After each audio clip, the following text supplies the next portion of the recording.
Hola, bienvenidos a este video. Mi nombre es Esteban Vallejo. Hoy vamos a explicar la República de Platón, sobre todo en el libro, nos vamos a concentrar en el libro 1 al libro cuarto. Bueno, tenemos que entender que la República de Platón no comienza como un tratado político normal, sino como un diálogo. ¿Y a qué nos referimos con un diálogo? Platón no escribe ensayos sistemáticos, escribe conversaciones. ¿Y por qué escribe conversaciones Platón? Platón es discípulo de Sócrates. Sócrates es el creador, el padre de lo que se conoce como el método socrático. ¿En qué consiste el método socrático? El método socrático no consiste en enseñar doctrina pura y dura, sino consiste en interrogar. ¿A quién nos referimos con interrogar? Sócrates, el método socrático, se presenta siempre ante un experto o ante alguien que cree saber algo. Por ejemplo, ¿qué es la justicia? Y le comienza a hacer una serie de preguntas sobre qué es la justicia, ok, qué opinas sobre esto y tal. Con la serie de preguntas, con el interlocutor tratan de llegar a una primera definición. Después de formular una definición, Sócrates examina esta definición junto con él para que encontremos las primeras contradicciones en estas ideas. Esto se conoce como el proceso de la refutación hoy en día y también tiene gran relación con la mayéutica. ¿Qué es la mayéutica? La mayéutica es literalmente el arte de parir, significa arte de parir. ¿Parir qué? Nos preguntamos. Sócrates no transmite conocimiento, sino que ayuda al otro a través de la mayéutica, con este arte de parir, a dar a luz a sus propias ideas. Como vemos en los diálogos, este parto muchas veces es doloroso. ¿Por qué? ¿Cómo puede ser doloroso? Porque provoca una especie de disonancia cognitiva. ¿Qué es una disonancia cognitiva? Nos preguntamos. Una disonancia cognitiva es prácticamente cuando la persona descubre que aquello que cree saber en realidad no lo sabe, o no está bien fundamentado, o no es como él pensaba. Entonces, al generarle esta disonancia cognitiva, genera una incomodidad en la persona. Y claro, este es lo que trataba Sócrates, tratar de generar esta incomodidad en la mayéutica para tratar de encontrar una verdad con los supuestos expertos a lo que él acudía. Porque claro, no tenía que acudir a un experto, a alguien que sabe sobre el tema, no era una conversación con cualquiera, sino alguien que debería saber sobre el tema. Y bueno, así comienza la República, no con una teoría política, sino con una pregunta muy incómoda, y ya se las mencioné antes. ¿Qué es la justicia? Formulada en un contexto muy significativo. Y bueno, vamos a empezar. El diálogo se sitúa en la casa de Céfalo. La casa de Céfalo está en el Pireo. Y esto no es casualidad. Céfalo es un hombre que representa la moral tradicional. ¿Por qué? Porque Céfalo es un hombre rico, es un hombre mayor, perteneciente a la aristocracia de la época. Sin duda es un hombre conservador. Representa el orden establecido y representa la idea de que la justicia es simplemente obedecer las leyes religiosas y sociales, las obligaciones sociales y religiosas, etcétera. Y bueno, la conversación empieza hablando primero sobre la vejez y el valor del dinero. Y Céfalo, aquí afirma lo primero, es importante, afirma que la riqueza es útil porque permite devolver lo que se debe y no cometer injusticias. Y con esta idea de Céfalo tenemos la primera definición sobre qué es la justicia. Y aquí Sócrates, como les comentaba, con este proceso de el método socrático, la trata de poner bajo la lupa. Entonces, como dice, la justicia consiste en decir la verdad y devolver lo que se debe.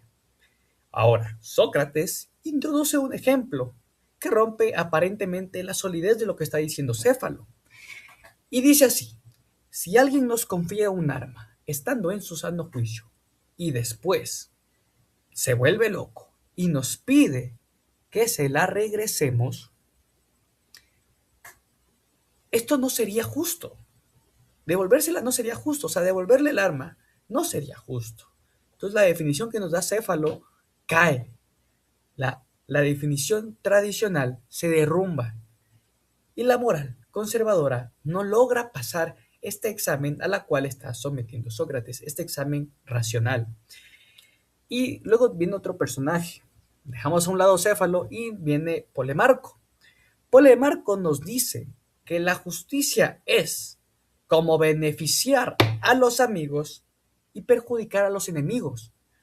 Ahora, Sócrates nos demuestra que dañar a alguien lo hace peor en su virtud.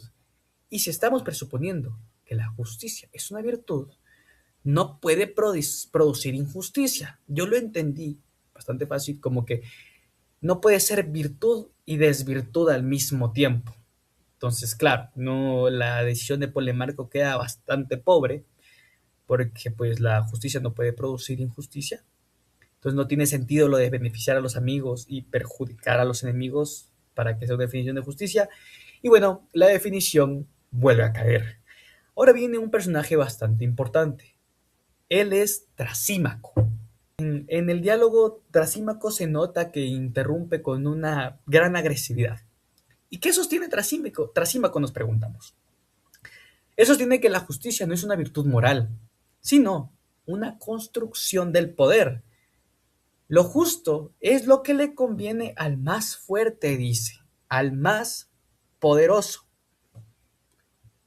Los gobernantes hacen leyes que favorecen sus propios intereses y obedecer esas leyes es lo que a él lo llama justicia. Esta es una teoría profundamente realista y política. La justicia realmente para algunas personas no es bondad, sino solo dominación institucionalizada. Pero bueno, Sócrates responde a lo que dice Trasímaco. ¿Cómo lo responde? Con la idea de la tecní. ¿Qué es la idea de la tecní o el arte de la tecní?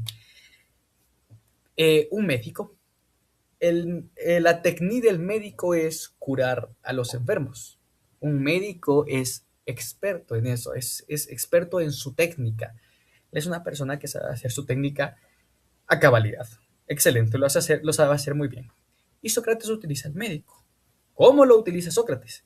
Dice, el médico ejerce su arte, su técnica, en beneficio del enfermo, en beneficio del paciente, no en beneficio de él, no para explotar al paciente tampoco. De este mismo modo, cree que los políticos, que la política es una técnica, debe ser una técnica, y que el gobernante, y esto lo dice, el verdadero gobernante, en cuanto gobernante, debe buscar el bien de los gobernados. Entonces, exacto, es esta idea de que da Trasímaco, por eso con esta idea Sócrates le dice, no, no es posible, porque la política es una técnica, sin duda es una técnica, así como el médico, y no tiene sentido que se beneficie el más poderoso. Entonces, esto hace caer Sócrates a Trasímaco en cuenta, y bueno, aunque lo refuta sin duda alguna, el problema no queda completamente resuelto. Lamentablemente, el libro 1 no termina con una definición definitiva, pero lo que sí podemos decir, sin duda alguna, es que descarta que la justicia sea meramente una obediencia a ciegas y poder arbitrario y absoluto y autoritario, sino que el problema queda todavía abierto a discusión. Y bueno, aquí surge un desafío aún mayor. ¿Por qué? Tenemos a Glaucón. Glaucón entra en la conversación y nos menciona el famoso mito de Giges. Para hacerlo en resumidas cuentas, eres un mito que se dice que Giges estaba caminando por ahí, por Grecia, y se encuentra un anillo. Se pone este anillo y el anillo lo hacía invisible. Al hacerlo invisible, Giges empieza a cometer un montón de atrocidades. Entre las atrocidades que comete Giges, desposa, seduce a la reina y asesina al rey y toma el trono. Bueno, este es el mito. Pero cuál es la idea importante del mito? Porque el mito realmente plantea una pregunta bastante interesante, la cual es, si alguien pudiera cometer injusticias como eh, matar al rey o seducir a la esposa de la reina, como es en el mito, si alguien pudiera cometer injusticias sin ser descubierto ni castigado, ¿No lo haría? Según Glaucón, dice que la mayoría de las personas practica la justicia solo por miedo a las consecuencias que de esta refieren. Entonces aquí tenemos un problema, que la justicia no sería entonces, o sea, la justicia no sería un bien en sí mismo, la justicia sería como un pacto de estos débiles y lo que quiere Sócrates es demostrar que la justicia, al ser una virtud, es un bien en sí mismo, o sea, es algo que se debe seguir. Ahora, el problema queda abierto. ¿Por qué ser justo? Ahora, el reto de Sócrates es demostrar que la justicia es buena en sí misma y no solo por sus consecuencias. Ante esta dificultad, Sócrates propone un giro metodológico brillante. Como es muy difícil observar la justicia en un individuo, Sócrates lo quiere pasar a algo mucho más grande. Y esto más grande es la polis, la ciudad. Y bueno, Sócrates empieza a construir una ciudad ideal. Y en esta ciudad ideal aparecen tres clases fundamentales. Número uno, los gobernantes. ¿Qué representan los gobernantes? Representan la sabiduría. Número dos, tenemos a los guardianes. Los guardianes encarnan la valentía, el honor, el reconocimiento. Y tenemos a los productores. Los productores que están asociados al deseo y a las necesidades materiales. Con con estas tres divisiones de clases que nos da Sócrates de la ciudad, nos dice, cuando cada clase cumple su función sin invadir la de las otras, surge justicia.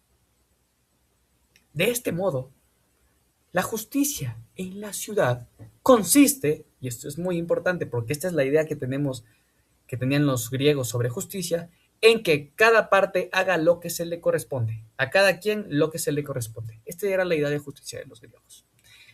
Luego Platón aplica esta estructura al alma humana. ¿Y cómo lo hace en el alma? Hace una tripartita, divide al alma en tres partes y nos dice que tenemos la parte racional, que es la primera, que busca la verdad y el bien. Tenemos de ahí la parte fogosa o la irascible. Esta busca el honor y, como les decía, el reconocimiento, como los guardianes en la parte de la ciudad. Y tenemos a la parte apetitiva. ¿Cuál es la parte apetitiva? Tal como dice, apetito, que busca placer y la satisfacción material, como comer, eh, beber, o ya placeres, como puede ser un placer sexual. Y bueno,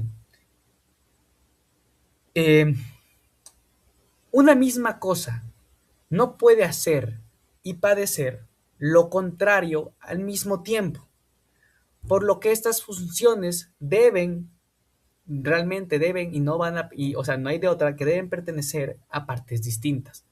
O sea, la razón debe pertenecer a una parte, los deseos deben pertenecer a otra parte y el reconocimiento a otra parte. Entonces, por eso es que hace esta alusión con la ciudad, esta como analogía. Y nos dice que un alma justa es aquella en la que la razón gobierna, el ánimo la apoya y los deseos obedecen. Y este es similar a la idea de la ciudad. La justicia debe ser una norma externa y se convierte en armonía interna. O sea, nace la justicia como virtud en uno. No es simplemente actuar bien, sino estar ordenado interiormente. Esto es súper importante porque si tomamos el ejemplo de la tripartita y ponemos que solo nos gobierna la parte de los deseos son son infinitos los deseos. Y no nos puede gobernar esa parte, es irracional. Y bueno, es increíble porque en este punto la respuesta a Trasímaco se vuelve profunda. ¿Por qué? Porque él había dicho que el más fuerte es el más feliz. Y para Platón esto no es así. Porque el tirano, que sin duda parece ser el más poderoso, es en realidad el más miserable. ¿Por qué? Porque es esclavo de sus deseos. Porque le gobierna el deseo. Confunde el placer con el bien. Nunca está satisfecho. Vive con miedo y depende constantemente del exterior. Para sostener su poder, no puede sostener su poder interiormente. Su alma está completamente desordenada. Así, La injusticia no es solo fuerza, sino enfermedad del alma. La injusticia es una enfermedad del alma. La verdadera libertad no es dominar a otros, sino gobernarse a uno mismo mediante la razón. Y bueno, eh, esto es todo básicamente. El recorrido de la República nos muestra esta transformación radical de la idea de la justicia y del concepto de la justicia, como lo ve Sócrates, como una virtud. Se pasa de entenderla como meramente obediencia y poder a comprenderla como, les digo, como una virtud en el alma. Y bueno, a la final Sócrates propone esta armonía estructural con esta analogía de el alma dividida en estas tres partes que mencionamos junto con las tres partes que divide de la polis de la ciudad. Y bueno, esto es todo. Muchas gracias. Espero les haya gustado.